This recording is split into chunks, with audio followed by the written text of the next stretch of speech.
आप प्रकृति के साथ जुड़ेंगे, प्रकृति के तमाम उन औषधि तत्वों को अपने दैनिक दिनचर्या में शामिल करेंगे। और ये कोई बहुत ज़्यादा आपको जद्दोजहद करने वाला विषय नहीं है, केवल छोटी छोटी चीज़ जिनको हम सामान्य जीवन में प्रयोग करते ही हैं, बस उसकी सही प्रक्रिया क्या है ये ना पता होने की वजह से हम उनके गुणों का लाभ नहीं ले पाते हैं। जो फल, सब्जियां, पेड़ पौधे, छाल, उसकी जो पत्तियां होती हैं, ये सब चीज़ें हम इनका प्रयोग ठीक प्रकार से जानते नहीं हैं तो कर नहीं पाते हैं, तो हमें लाभ नहीं मिल पाता। बस इन्हीं छोटे छोटे लाभों को लेकर हम अपने जीवन को खुशहाल रख सकते हैं। कैसे, उस कार्यक्रम में हम आपको रोज़ाना बताते हैं। इसीलिए कार्यक्रम को शुरू करने से पहले आप सभी को हम याद भी दिलाते हैं कि जब भी आप इस कार्यक्रम को देखने बैठे, कॉपी और पेन भी साथ में जरूर लेकर बैठे।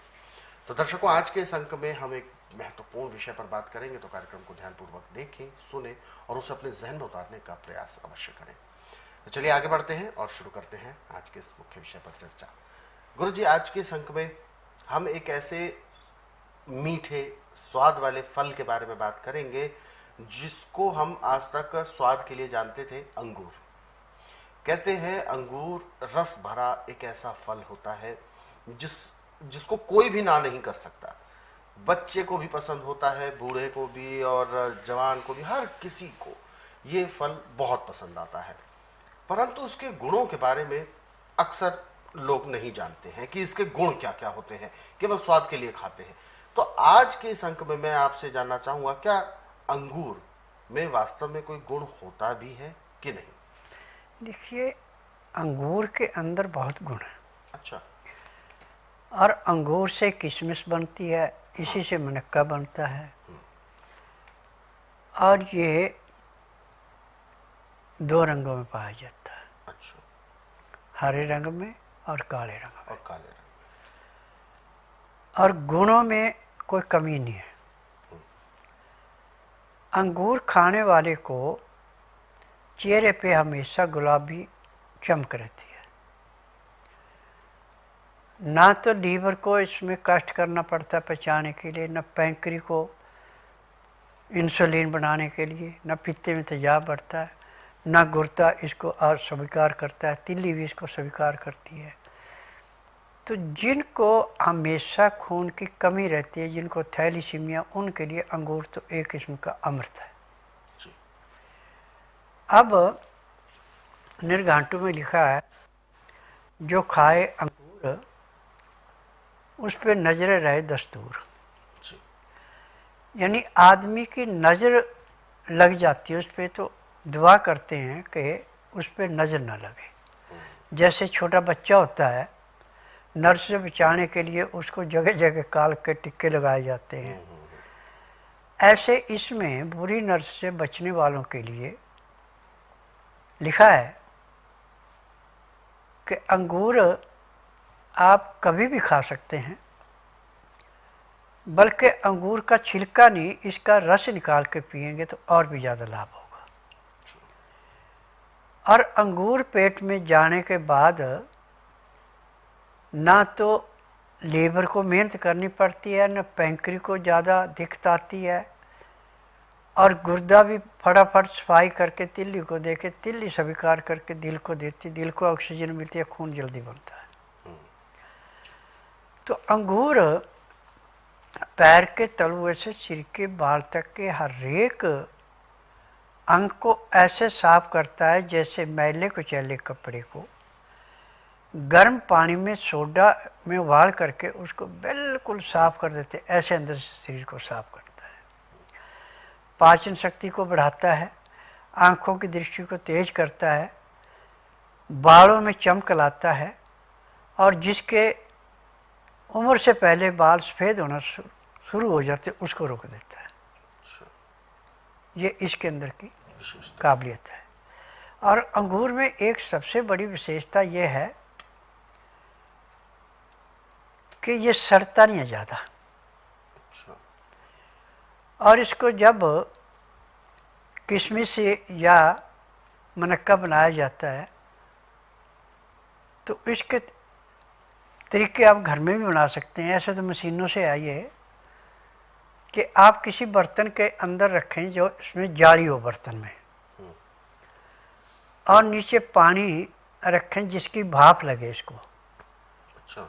तो भाप से इसका रंग थोड़ा बदल जाएगा। फिर इसका जो रस है बड़ी जल्दी सूखता है धूप में।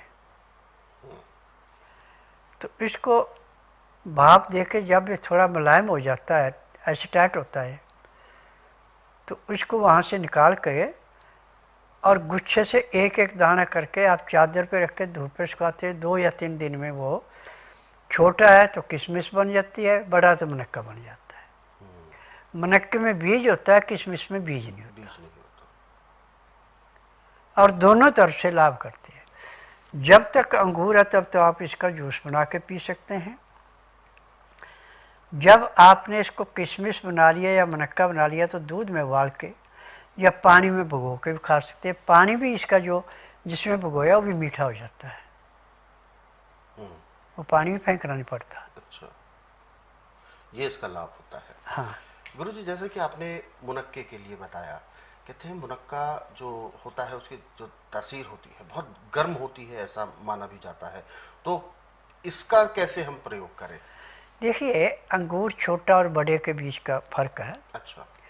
छोटा अंगूर जो है इसकी तकसीर तर गर्म है, न गर्म न ठंडा है। बड़े वाले की तकसीर गर्म है। अच्छा। और जब हम इसको पानी में भिगो के लेते हैं तो भी तर गर्म हो जाता है। अच्छा। और ऐसे तो इसका बीज खाने को नहीं दिया जाता, परंतु बीज यदि पीस करके और दूध में उबाल के इसको पीते हैं तो नमर्दी को भी दूर करता है। अच्छा, ये इस तरीके के इसके लाभ मिलते हैं। और ऐसे किशमिश का मैं प्रयोग जानना चाहूँगा दर्शकों को। देखिए, किशमिश की 3 चीज़ें सबसे महत्वपूर्ण है। अच्छा। एक तो किशमिश खाने वाले को कभी भी कब्ज या दस्त नहीं लगते, नॉर्मल पेट साफ होता है। और दूसरा यह है कि जो किशमिश दूध में या सब्जी में या हलवे में बना के खा रहा है, उसकी पाचन शक्ति बड़ी तेजी से काम करती है।